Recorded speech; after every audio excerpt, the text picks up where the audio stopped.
మనకి ఈ సంవత్సరం ఇచ్చినటువంటి వాగ్దానం గాడ్స్ ఫ్రూట్ఫుల్నెస్ అని, విస్తార దైవ ఫలవసరం అని, దాని గురించి మనం మాట్లాడుకుంటున్నాం.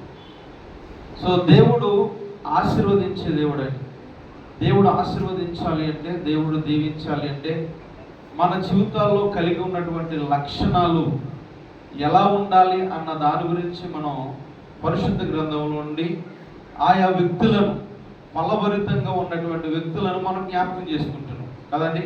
ఒక మాట జ్ఞాపకం చేస్తాను. పరిశుద్ధ గ్రంథాన్ని దేవుడు మనకి ఎందుకు ఇచ్చాడంటే, అవి దృష్టాంతరములుగా మనకు ఉన్నాయి. వాటిని మనము చూసి, అంటే దేవునిలో ఉన్నవారు ఎలా ఉన్నారు, దేవునిలో నుండి తొలగిపోయిన వారు ఎలా ఉన్నారు అన్న విషయాన్ని పరిశుద్ధ గ్రంథం మనకు తెలియచేస్తుంది. అవి జరిగిపోయినవే, కానీ అవి మనకు ఎలా ఉన్నాయి, దృష్టాంతరములుగా ఉన్నాయి. వాటిని చూసి మనం నేర్చుకోవాలి. ఈ రోజున చాలామంది ఎలా అయిపోయారంటే, ఇంక ఫోటో ఉంది నాకు, ఇంక ఫోటో ఉంది.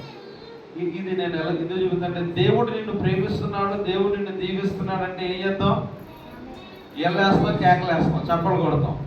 కానీ మారు మనసు పొందండి, రిపీట్ అవ్వండి, పశ్చాత్తాపడండి అంటే చెప్తున్న పాస్టర్ గారి మీద కోపంగా చూతున్నారు కదండి. సో పశ్చాత్తాప పడడం అనేది ఈ రోజుల్లో ఏం లేదండి, లేదు. ఆశీర్వదిస్తాడంటే హల్లెలూయా చెప్తాం, ఆమేన్ చెప్తాం, ఆమేన్ అంటూ ఉంటాం, ఆమేన్ అంటే అలా జరుగుతుంది కాక. కానీ పశ్చాత్తాపడండి, ప్రభువులో ఎదగండి, ప్రభువుకి దగ్గరగా రండి, ప్రభు సన్నిధిలో మీరు ఉండండి అని అంటే ఎవరు కూడా దాన్ని ఇష్టపడరు. రిపీట్ అవ్వడానికి ఎవరు కూడా ఇష్టపడరు. కానీ బైబిల్లో మనకు తెలియజేయబడుతుంది ఏంటంటే, చాలా మంది వారి జీవితాల్లో రిపెంట్ అయినప్పుడు, మారు మనసు పొందినప్పుడు ఎవరినైనా కానీ దేవుడు దీవించిన సందర్భాలు మనకు కనబడుతున్నాయి. సో కాబట్టి మనం మెటీరియల్ బ్లెస్సింగ్ కోసం మనం ఎప్పుడు కూడా ప్రయత్నం చేయకూడదు. ఈ మెటీరియల్ బ్లెస్సింగ్ కోసం అంటే బయట కనబడే బ్లెస్సింగ్ కొరకు మనం చాలా తాపత్రయపడుతూ ఉంటాం కదండి. అదే ఆశీర్వాదం అనుకుంటూ ఉంటాం, అదే దీవెన అనుకుంటూ ఉంటాం. మెటీరియల్ బ్లెస్సింగ్స్ అంటే ఆ ఇల్లు కావచ్చు, కారు కావచ్చు, పొలం కావచ్చు, ఏదైనా కానీ పైకి కనబడేది. కానీ దేవుని యొక్క ఆశీర్వాదం ఎలా ఉండాలని దేవుడు ఆశిస్తున్నాడంటే, అది అనేకమైన వారికి ఉపయోగకరంగా ఉండాలి. దేవునికి స్తోత్రం కలుగును గాక. దేవుని యొక్క ఆశీర్వాదం ఎలా ఉండాలంటే, దేవుని యొక్క ఆశీర్వాదం ఎలా ఉంటుందని దైవ గ్రంథము, పరిశుద్ధ గ్రంథము తెలియజేస్తుందంటే, అది నీకే కాదు, అనేకమైన వారికి బ్లెస్సింగ్ గా ఉండాలి. అందుకుంటే దేవుని యొక్క వాక్యంలో రాయబడిన మాట ఏంటంటే, మీ ఫలాలు నిలిచి ఉండాలి. దేవునికి స్తోత్రం కలుగును గాక. మీ ఫలాలు ఎలా ఉండాలండి, నిలిచి ఉండాలి. ఆ ఫలాలు ఎలాంటి ఫలాలు అంటే శ్రేష్టమైన ఫలాలుగా ఉండాలి. ఆ ఫలాలు ఎలా ఉండాలంటే, అనేకమైన వారు ఆ ఫలాలు చూసి సంతోషించాలి, ఆనందించాలి, ప్రభువుని స్తుతించాలి. సో మనం గడిచిన కొన్ని వారాలుగా మనం జ్ఞాపకం చేసుకుంటున్నాం దేవుని సన్నిధిలో. మీ దేవుని బిడ్డలారా, అబ్రహాముని జ్ఞాపకం చేసుకున్నాం కదండి. అబ్రహాము అన్ని విషయాల్లో దీవించబడ్డాడు అన్న విషయాన్ని జ్ఞాపకం చేసుకున్నాం. అబ్రహాము దీవించబడ్డానికి ఆయన ఉన్నటువంటి లక్షణాలను దేవుడు చూశాడు. ఆ లక్షణాలను బట్టి దేవుడు అబ్రహామును ఆశీర్వదించాడు. ఈరోజు ప్రపంచమంతా కూడా అబ్రహాముని విశ్వాసులకు తండ్రిగా భావిస్తున్నాడు. అలాగే గడిచిన వారం హన్నా గురించి నేను జ్ఞాపకం చేశాను కదండి. హన్నా జీవితంలో దేవుడు తన యొక్క జీవితాన్ని ఆశీర్వదించడానికి దేవుడు ఆమె జీవితంలో చూసినటువంటి లక్షణాల గురించి గడిచిన వారం మనం మాట్లాడుకున్నాం. ఈ రోజును కూడా ఒక స్త్రీ గురించి నేను మాట్లాడాలని ఆశపడుతున్నాను. ఈమె జీవితాన్ని మనం ఆలోచన చేస్తే, ఈమె జీవితం చాలా దుర్భరమైనటువంటి జీవితం, భయంకరమైనటువంటి జీవితం.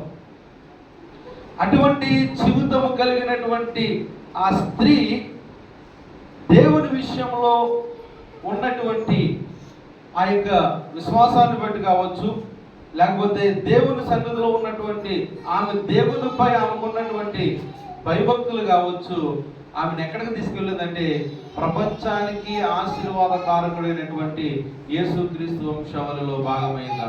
దేవునికి స్తోత్రం కలుగును గాక.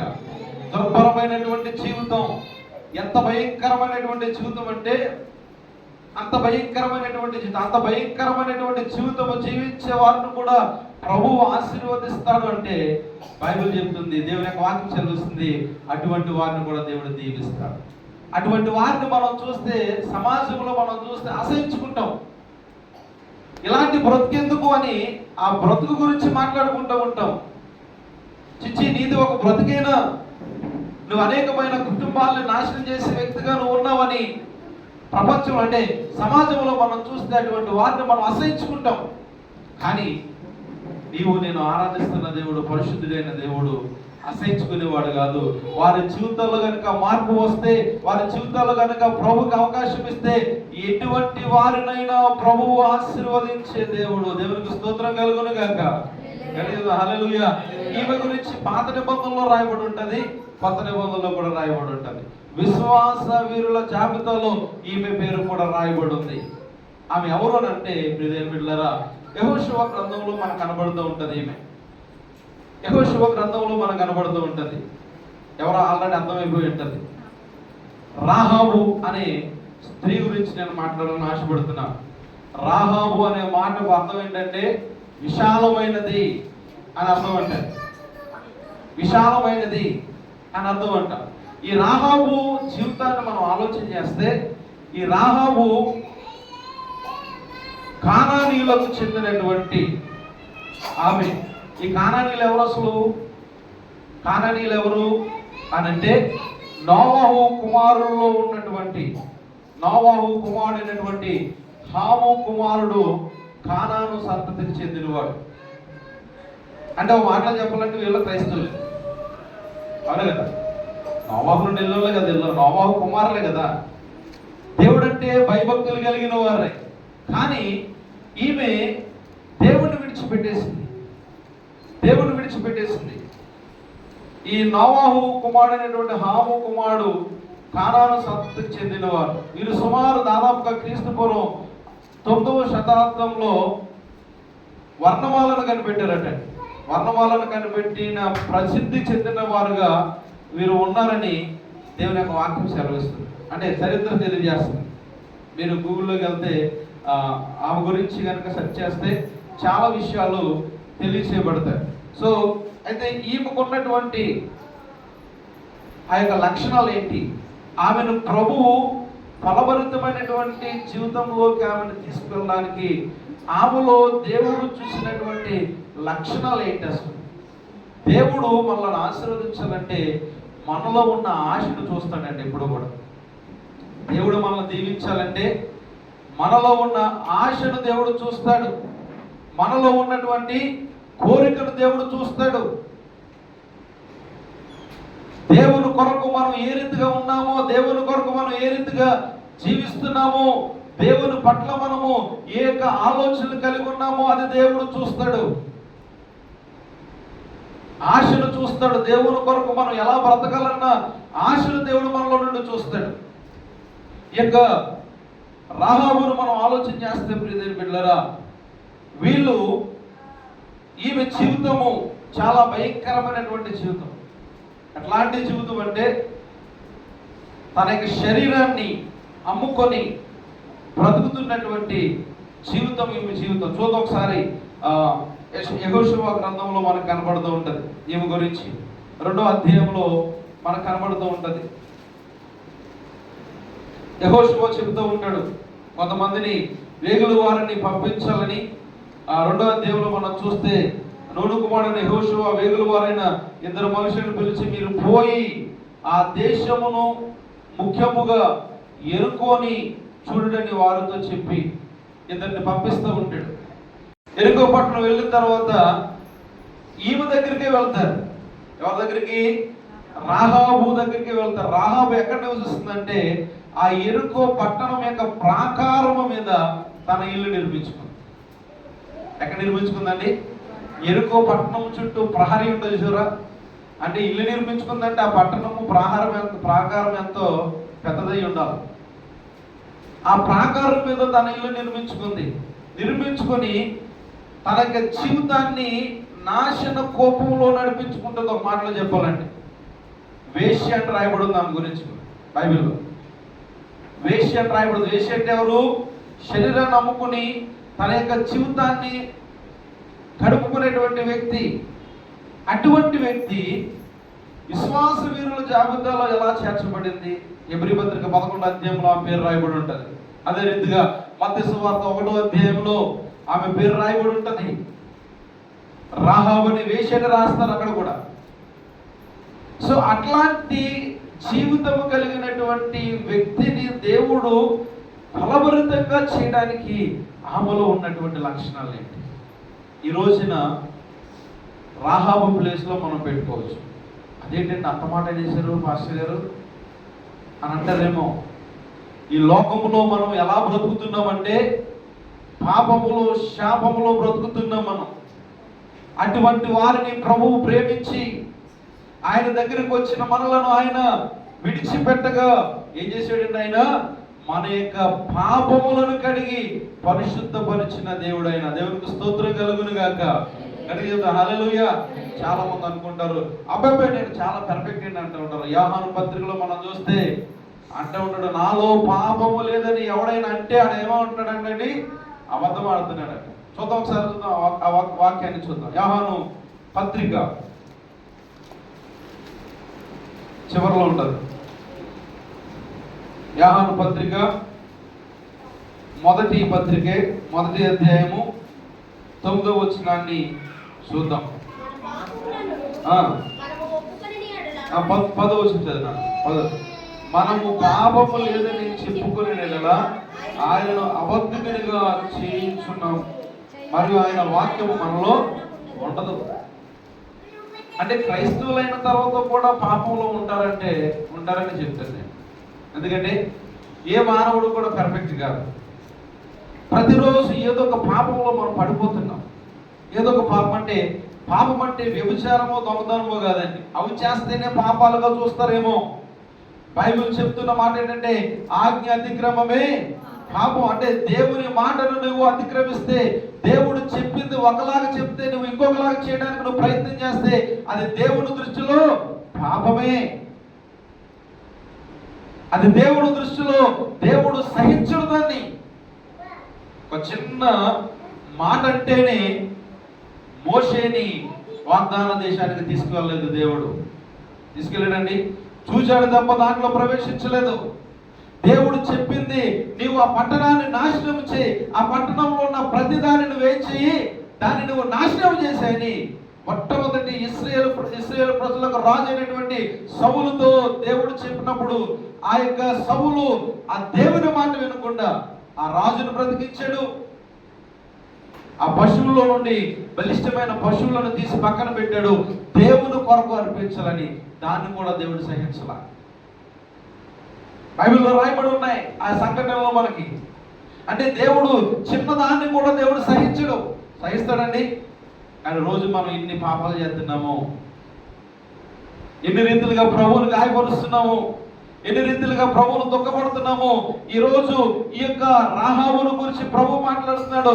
రాహాబు దేవుని యొక్క ఆశీర్వాదాన్ని పొందుకోవడానికి, దేవుని యొక్క దీవెనను పొందుకోవడానికి, దేవుని యొక్క ఆశీర్వాదాలు పొందుకోవడానికి యేసుక్రీస్తు ప్రభువు వారు ఈ భూమి మీదకి రావడానికి యోధా వంశంలో యేసుక్రీస్తు ప్రభువు వారు జన్మిస్తారని లేఖనాలు సెలవిచ్చిన రీతిగా ఆ యోధా వంశంలో ఈమె పూర్వం కూడా రాయబడడానికి కారణం ఏంటి? అసలు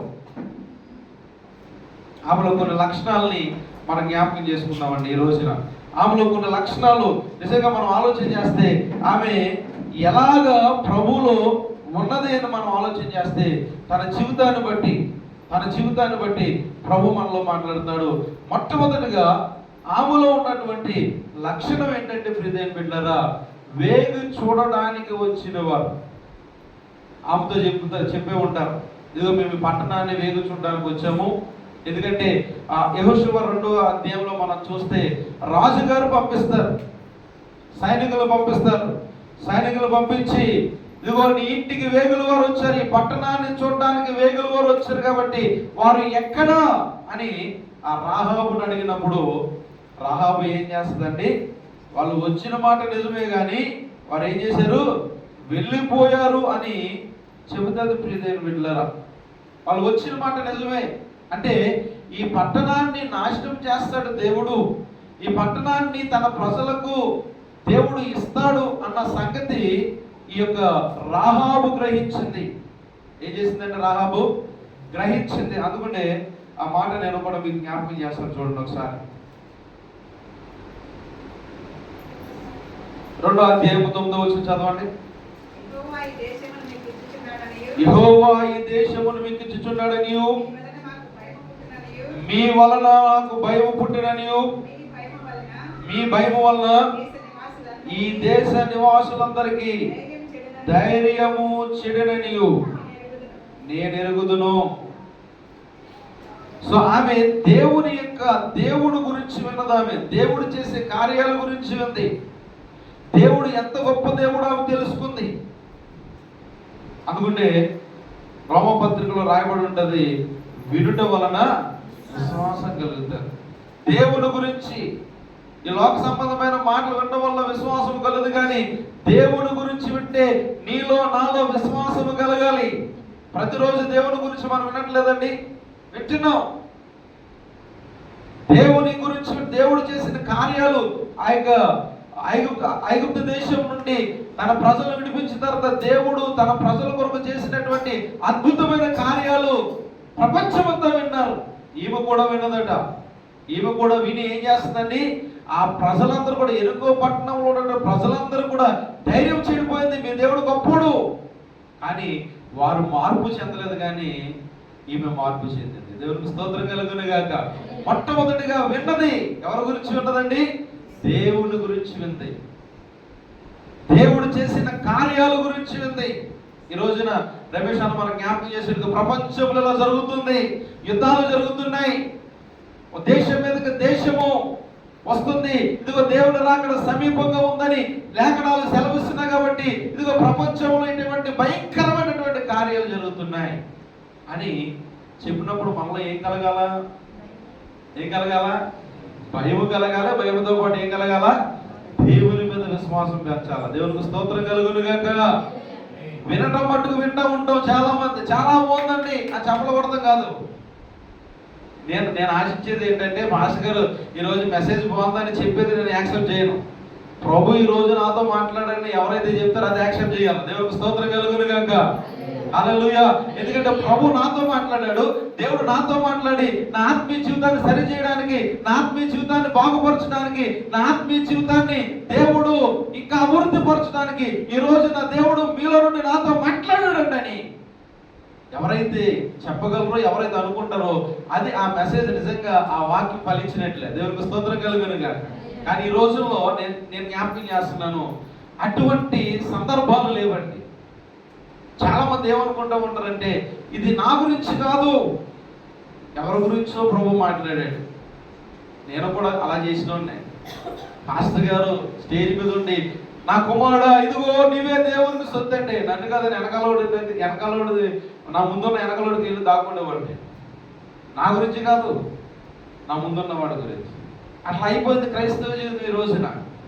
కానీ ప్రభు చెప్తున్నాడు, దేవుని గురించి విన్నప్పుడు, దేవుని కార్యాల గురించి విన్నప్పుడు నిజంగా అవును, దేవుడు నన్ను తనతో కూడా తీసుకెళ్ళడానికి నన్ను ఏర్పాటు చేసుకున్నాడు, దేవుడు తనతో కూడా ఉండడానికి నన్ను ఎన్నుకున్నాడు. అందుకుంటే అనేకమైన వారికి లేనటువంటి భాగ్యాన్ని దేవుడు నాకు ఇచ్చాడని ఎప్పుడైతే మనము ఆయన కార్యాల గురించి విని నమ్ముతామో, నమ్ముట వల్ల ఏం కలుగుతుంది అంటే విశ్వాసం కలుగుతుంది. ఈమెలో ఉన్న మరో లక్షణం ఏంటంటే, ఆమె విశ్వాసం ఉంచింది.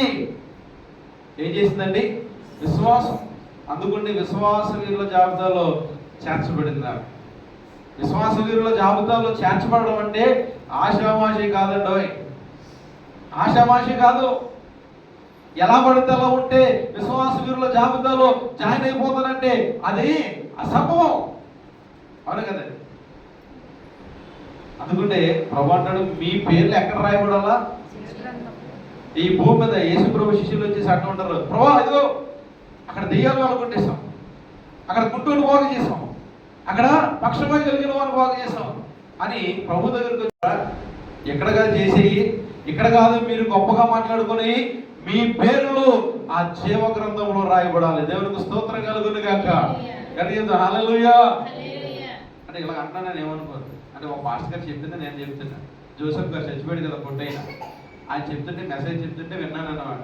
అంటే ఆయన చర్చిలో ఒక ఆమె ఫ్యాన్ ఇచ్చిందంట. ఏమి ఇచ్చిందంటండి? అలాంటి సీలింగ్ ఫ్యాన్ ఇచ్చిందంట. ఆ 3 రెక్కల మీద 3 అబ్బాయిల పేర్లు రాసిందంట. ఆ మధ్యలో ఉంటుంది కదా, దాని మీద తన ఆవిడ పేరు, ఆయన పేరు రాసిందంట. బాగానే ఉంది. పాస్టర్ గారి దగ్గర పెట్టారంట ఫ్యాన్. పాస్టర్ గారి దగ్గర పెడితే ఆ వచ్చే రోజు ఫ్యాన్ చదువుతుందంట. ఏం చదువుతుంది? వేసవకాలం వచ్చిందంటే పాస్టర్ గారు ఫ్యాన్ వేసుకోవాలా అంటే ఫ్యాన్ వేస్తే పేర్లు కనపడవు కదా. ఫ్యాన్ వేస్తే పేర్లు కనపడతాయా? పేర్లు కనపడవు కదా. ఒకసారి పాస్టర్ గారు గబ్బకు వెళ్ళి ఏం చేసినట్ట, ఫ్యాన్ వేసాడంట. గబ్బకు వెళ్ళి ఈమె ఆఫ్ చేసేసిందంట. ఈ అమ్మాయి ఎందుకు ఆఫ్ చేసావు, చెమటలు పెట్టేస్తుందంటే పాస్టర్ గారు ఆ ఫ్యాను చూసుకుంటే కానీ వేసుకుంటే లేదన్న. ఏంటంటే చూసుకుంటాకే నేను వచ్చి చూడాలా, అందరూ చూడాలి, మా పేర్లు చూడాలి. ఫ్యాన్ల మీద ఆటల మీద కదా మాకు పేర్లు ఉంటే ఎక్కడ ఉండాలా? జీవ గ్రంథంలో ఉండాలి. దేవునికి స్తోత్రం కలుగును గాక. ఆ జీవ గ్రంథంలో ఉండడానికి ఈ భూమి మీద నువ్వు ఆత్మీయంగా ఎలా బ్రతుకుతున్నావు, ఏ రీతిగా జీవిస్తున్నావు, ఏ రీతిగా నువ్వు దేవుని కొరకు బ్రతుకుతున్నావు ఎప్పుడైనా ఆలోచన చేసామా? తన యొక్క జీవితం భయంకరమైనటువంటి జీవితం. దేవుడు ఇట్లాంటి వారిని కూడా క్షమిస్తాడా అని అంటే ఈమె రుజువు. క్షమిస్తాడు. ఆ క్షమించిన దాన్ని బట్టి దేవుడు ఆశీర్వదిస్తాడు. దేవునికి స్తోత్రం కలుగును గాక. హల్లెలూయా. ఈమెలో ఉన్నటువంటి మరో లక్షణం అంటే ప్రియమైన, ఒకటి దేవుని గురించి వింది, రెండోది దేవుని మీద విశ్వాసం వచ్చింది, మూడోదిగా ఆమెలో ఉన్నటువంటి మరో లక్షణం అంటే ఏంటో చూడండి ప్రియమైన. చూద్దాం ఒకసారి యెహోషువ గ్రంథము 2వ అధ్యాయం చూద్దాం ఒకసారి. చూడండి 2వ అధ్యాయంలోనే 12వ వచనం చదవండి.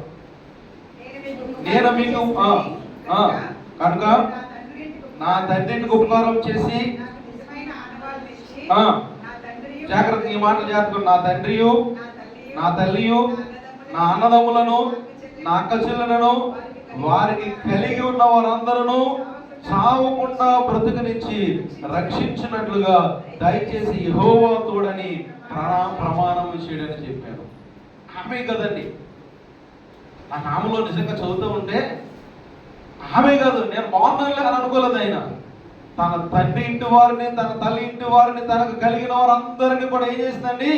ఆ యొక్క నాశనంలో నుండి, ఆ యొక్క భయంకరమైనటువంటి దేవుడు ఆ పట్టణం మీదకి తీసుకురాబోతున్నటువంటి ఆ నాశనంలో వారు నశించిపోకుండా, వారు చచ్చిపోకుండా, వారు కూడా నిర్మూలం అవ్వకుండా వారిని రక్షించుకోగలిగింది. దేవునికి స్తోత్రం కలుగును గాక. హల్లెలూయా. ఈ రోజున ప్రియ క్రైస్తవుడా, నువ్వు ఒక్కడివే రక్షించబడ్డావేమో, నీ చుట్టూ అనేకమైన వారు దేవుని ఎరుగక, దేవుని నమ్ముకోక అనేకమైన వారు నశించిపోతున్నారు. చింత లేదా వారి గురించి? మనకి చింత లేదా? వారు నశించిపోవడం దేవుని చిత్తమా? వారు ఆ రీతిగా దేవుని నామాన్ని గుర్తిరగకుండా వారు నరకానికి వెళ్ళిపోవడం దేవుని చిత్తమా? ఎవరు కూడా నశించిపోవడం దేవుని చిత్తం కాదంటే, అవును కదా? ఎవరు కూడా నశించిపోవడం దేవుని యొక్క చిత్తము కాదు. అందరూ మారు మనసు పొందాలని, అందరూ రక్షణ పొందాలని ఆయన రాకడను ఆయన ఆలస్యం చేస్తున్నాడు. దేవునికి స్తోత్రం కలుగును గాక. చాలా మంది సెటర్లు వేసుకుంటారు, ఇంకా రాలేదా మీ దేవుడు, ఇంకా వస్తారని 2012లో వస్తానన్నాడు కదా, ఇంకా రాలేదని చాలా మంది యూట్యూబ్ లో సెటర్లు వేస్తున్నారు. వాళ్ళకి తెలియని విషయం ఏంటంటే, ఆడు బాగుపడాలని, ఆడు మారు మనసు పొందాలని, ఆడు దేవుడిని రక్షకుడిగా గుర్తించాలని దేవుడు ఆయన కొరకే ఎదురు చూస్తున్నాడు. ఆయన రక్షించబడాలి అంటే, ఆయన ప్రభువును గుర్తిరగాలంటే, గుర్తిరిగిన నీవు, విశ్వాసం ఉంచిన నీవు వారి గురించి ప్రయాసపడాలి. దేవునికి స్తోత్రం. హల్లెలూయా. ప్రయాసపడుతున్నావా? నీ తోటి వారు కావచ్చు, నీ ఫ్రెండ్స్ కావచ్చు, నువ్వు ఎక్కువగా ప్రేమించేవారు కావు, ఇంకా ప్రభువుని అంగీకరించలేని వారు చాలా మంది ఉన్నారు. నేను మరొకసారి జ్ఞాపకం చేస్తున్నాను, రమేష్ అని చెప్పింది మరొకసారి జ్ఞాపకం చేస్తాను. దేవుని రాకడ బహు సమీపంగా ఉంది. ఆయన రాకడ సమీపంగా ఉంది. రాహాబు తన ఇంటి వారిని రక్షించుకున్నట్లుగా, తన ఇంటి వారిని ఆ శాపము నుండి, ఆ నాశనం నుండి రక్షించుకున్నట్లుగా ఈ రోజున దేవుని బిడ్డ నీవు నీ కుటుంబం కొరకు ప్రార్థన చేస్తున్నావు. మన ప్రార్థనలు ఎలా ఉంటాయంటే, నన్ను దీవించు ప్రభా, నా కొడుకుని దీవించు, నా కూతురుని దీవించు, నాకు అది కావాలి, ఇది కావాలి ప్రభా.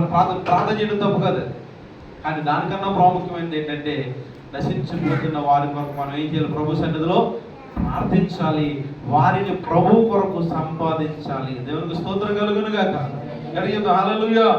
సో ఈమె జీవితం ఎలా ఉందంటే ప్రియమైన బిడ్డలారా, ఎలా ఉందంటే ఈమె జీవితం నాశనకరమైనటువంటి ఆ కోపములో నుండి దేవుడు లేవనెత్తి ఎక్కడ పెట్టాడంటే ఈ భూమి మీదకి రక్షకుడు యేసుక్రీస్తు ప్రభుల వారు వచ్చే వంశంలో చేర్చాడు.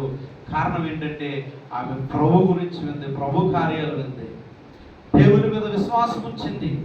దేవుని మీద విశ్వాసం ఉంచి వారితో చెబుతూ ఉంటారు, ఇదిగో నాకు ఒక ఆనవాళ్ళు కావాలి. మీరు ఇక ఎరుగో పట్టణానికి వచ్చినప్పుడు ఎరుగో పట్టణాన్ని మీరు నాశనం చేస్తారు కదా, ప్రభు మీకు ఇస్తాడు ఈ పట్టణాన్ని. నాకు తెలుసు, ఈ పట్టణం ఉన్న ప్రజలందరికీ తెలుసు మీ దేవుడు గొప్ప దేవుడు అని. ఇదిగో వారి గురించి మాట్లాడట్లేదు, కానీ ఇదిగో నా గురించి మాట్లాడుతున్నాను. నా తల్లి ఇంటి వారు, నా తండ్రి ఇంటి వారు, నా అక్క చెల్లెలు అన్నదమ్ములు అందరూ కూడా నేను తీసుకొస్తాను. నేను ఇక్కడ ఆలోచన చేస్తే వారు ఆ దేశంలోనే ఉంటున్నారు కదా, ఆ ప్రజల మధ్య నివసిస్తున్నారు కదా. రాహాబు మాట ఎలా విన్నారో నాకు అర్థం కావట్లా. అంటే రాహాబు పరిశుద్ధంగా ఉంటే వినేవారేమో, రాహాబు జీవితం బాగుంటే వినేవారేమో, కానీ ఆమె జీవితం బాగోలేదే. కానీ వెళ్ళి చెప్పగానే వారందరూ కూడా ఇంట్లో కూర్చున్నారు. దేవునికి స్తోత్రం కలుగును గాక. అలా అంటూ ఉంటారు, వేగులు వారు అంటూ ఉంటారు, ఇదిగో నన్ను మమ్మల్ని ఏ యొక్క కిటికీ గుండా నువ్వు మమ్మల్ని ఈ యొక్క తాడు కట్టి దించావో, ఇదిగో ఈ కిటికీకి ఒక దారం కట్టు, ఎరుపు దారం కట్టు. నీ ఇంటి వారందరినీ కూడా నువ్వు ఇంట్లోకి తీసిరా, బయట ఉన్నవాడికి మాకు సంబంధం లేదు, వాడు ప్రాణానికి వాడే ఉత్తరవారు. కానీ ఇందులో ఎవరైతే ఉంటారో వారు నశించిపోకుండా మేము చూసుకుంటాం, వారు చనిపోకుండా మేము చూసుకుంటామని ఆ వేగుల వారు మాట ఇచ్చారు. నేను జ్ఞాపకం చేసే విషయం ఏంటంటే దేవుని వెళ్ళరా, వింటున్నాం, ప్రతిరోజు వింటున్నాం దేవుని మాట. ఆ వింటున్న మాటల్లో మనకి ఏం కలగాలి? దేవుని మీద భయం కలగాలి, భక్తి కలగాలి. ఆ భయం భక్తితో పాటు విశ్వాసం కలగాలి. విశ్వాసము కలగడంతో పాటు నీకు ఇతరులకు కూడా జ్ఞాపకం రావాలి, నశించబోతున్న వారి జ్ఞాపకం రావాలి, వారిని రక్షించుకుందాం. ఆమె తన కుటుంబం అంతటిని కూడా రక్షించుకుంది. ఆ ఉగ్రత దినము, లేకపోతే ఆ దేశాన్ని, ఆ పట్టణాన్ని పాడు చేయడానికి ఇశ్రాయేలు ప్రజలు వచ్చినప్పుడు ఆ యొక్క నాశనంలో తన వారు నశించిపోకుండా తన కుటుంబస్తులందరినీ కూడా ఆమె రక్షించుకుంది. ఈ రోజున ప్రభు మాట్లాడుతున్నాడు, నీ జీవితం ఫలభరితంగా ఉండాలి, అనేకమైన వారికి ఆశీర్వాదకరంగా ఉండాలి నీ జీవితం. మెటీరియల్ బ్లెస్సింగ్స్ కోసం నువ్వు ప్రయాసపడవద్దు, బయట బ్లెస్సింగ్స్ కోసం నువ్వు ఆశపడదా. ఇస్తాడు దేవుడు. ఆయన అన్నాడు, మొదట నా నీతిని, నా రాజ్యాన్ని మీరు ఎదగండి, అప్పుడు మీకు ఏది కావాలో నేను మీకు అది ఇస్తానంటున్నాడు ఆయన. మనం సంపాదించుకోవడం కదా, దేవుడు ఇవ్వాలి. మనం సంపాదించుకోవడానికి దాని గురించి ఎన్నో ప్రయత్నాలు చేస్తూ ఉంటాం మనం. అది కాదు, దేవుడిచ్చింది శాశ్వతమైనది. దేవుడిచ్చేది అది దేవుడిచ్చింది ఎవరు కూడా ఎన్నడూ కూడా మన దగ్గర నుండి దాన్ని తీసివేయలేరు. బ్లెస్సింగ్స్ అయినా ఇంకొక బ్లెస్సింగ్స్ ఉంది ఏంటంటే ప్రియమైన బిడ్డలారా, ఆయనతో నివసించే భాగ్యాన్ని దేవుడు మనకు ఇవ్వబోతున్నాడు. దేవునికి స్తోత్రం కలుగును గాక. దేవునితో మనం ఉండే భాగ్యాన్ని ఇవ్వబోతున్నాడు, దేవునితో మనం నివసించే భాగ్యాన్ని ఇవ్వబోతున్నాడు ఆయన. అది నీవు నేను పొందుకోవాలంటే ఈ భూమి మీద ప్రభువుకి ఇష్టమైన వారిగా బ్రతకాలి. ఎవరికి ఇష్టమైన వారిగా బతకాలండి? నువ్వు ప్రేమించే వాళ్ళకి ఇష్టమైన వారిగా బతకగలుగుతారు. ఆ ప్రేమించే వాళ్ళే ఈరోజు అంటూ ఉంటారు, ఐ లవ్ యూ అంటారు, రేపొద్దున ఏమంటారు? ఐ హేట్ యూ అంటారు. ఐ లవ్ యూ అన్న వాళ్ళు ఏం చేస్తారు? చెప్పట్లేదు మీరు, ఎవరు చెప్పట్లా. ఐ లవ్ యూ అన్న వాళ్ళు ఏం చేస్తారు? ఐ హేట్ యూ అంటారు. చేసి ఆదరపు అంటారు కదా. వాళ్ళకి ఏదైనా నచ్చింది చేయకపోతే, నచ్చినట్టు ఉండకపోతే. కానీ దేవుని గురించి నువ్వు ఆలోచన చేస్తావు, దేవుని గురించి కలిస్తే రాహాబులో ఉన్న లక్షణాలను జ్ఞాపకం చేస్తున్నాను. ప్రభు గురించి వింది. ఎవరి గురించి ఉందండి? ప్రభు గురించి వింది. ఆమె విని గ్రహించి విశ్వాసం ఉంచి దేవుని పిల్లలను చేర్చుకుంది. అక్కడ మాట జ్ఞాపకం చేస్తాను. వచ్చిన వారు వేగుల వారు అని తెలుసు, అయినా కానీ ఏం చేసింది? ఆమె దాచిపెట్టింది. ఆమె ఆ యొక్క రాజుగారు వచ్చిన తర్వాత, ఆ రాజుగారు సైనికులు పంపించిన తర్వాత, ఇదిగో ఇంటికి వచ్చారు కదా ఏంటంటే, లేరు, వెళ్ళిపోయారు అని చెప్పి దాచిపెట్టింది వాళ్ళని. ఆమె వారిని వేడుకుంది, ప్రార్థన చేసింది. అయ్యా, ఇక మా కుటుంబం రక్షించబడాలని నేను ఆశపడుతున్నాను. కాబట్టి ప్రియదేవి పిల్లల, మన యొక్క ఆలోచనలు, మన యొక్క తలపులు ఎలా ఉన్నాయి దేవుల్లో? దేవుని కొరకు మనం ఎలా జీవించాలని ఆశపడుతున్నాం? వచ్చి వెళ్ళిపోవడం కాదండి. మందిరానికి వచ్చి వెళ్ళిపోవడం అనేది నేను అసలు, ప్రతి ఒక్కరు దేనిలో దానిలో పాలు పొందాలి. ఆత్మీయ జీవితాన్ని ఏం చేయాలా? మెరుగుపరుచుకోవాలి. వచ్చిన మనం నేర్చుకోవాలి. వచ్చిన మనం ఏం చేయాలి? మన జీవితాన్ని సరిదిద్దుకోవాలి. వాక్యం మాట్లాడుతున్నప్పుడు, దేవుని యొక్క లేఖనాలు మనకు సెలవిస్తున్నప్పుడు ఏదో ఒక మాట మనకి టచ్ అవుతుంటుంది హృదయానికి. ఆ హృదయానికి తాకినప్పుడు దాని విషయంలో ప్రభు సన్నిధిలో మనం పశ్చాత్తపడి మన జీవితాన్ని మార్చుకొని ఈ భూమి మీద ప్రభు కొరకు మనం జీవిస్తూ అనేకమైన వారిని ప్రభు కొరకు మనం చేసేవారిగా మనం ఉండాలని దేవుని సేవకునిగా కోరుకుంటూ, అదే రీతిగా ఈ రాహాబు ఏ రీతిగా అయితే అనేకమైన వారికి జనరేషన్స్కి ఆశీర్వాదకరంగా ఉందామె కదండి. ఆమె అన్యురాలే, అంటే క్రైస్తవురాలే, కాకపోతే లోకంలో జీవించింది, కానానీయులే. కానీ కానానీయులు అంటే క్షమించబడిన వారు కూడా. అటువంటి జీవితంలో జీవిస్తూ తన బ్రతుకును నాశనం చేసుకుంటున్న ఆమె ప్రభు కొరకు నిలబడింది. ఆ నిలబడిన ఆమెను ఏం చేశారండి? ప్రభు ఉన్నతమైన స్థితిలో దేవుడు ఆమె ఉంచాడు. ఆమె నుంచిన దేవుడు మనం ఉంచడా? ఆమెను ఆశీర్వదించిన దేవుడు మనం ఆశీర్వదించడా? ఆమెను దీవించిన దేవుడు మనం దీవించడా? ఆయన సిగ్నల్ ఇచ్చేస్తున్నాడు. ఆయన మాస్టర్ గారు టైం అయిపోయింది, కాన్గా చేస్తున్నాను అన్నాడు ఆయన. రతన్ బాబు డబ్బు పడతాడు. సో కాబట్టి ప్రభు కొరకు బ్రతుకుతాం, ప్రభు కొరకు జీవిద్దాం, అనేకమైన వారిని ప్రభు కొరకు సంపాదిద్దాం, అనేకమైన ఆశీర్వాదాలకు మనం వారసులు అవుదాం. అటువంటి కృప పరిశుద్ధాత్మ దేవుడు మనకి నిండుగా దూరంతులుగా దేవుడు దయచేయండి.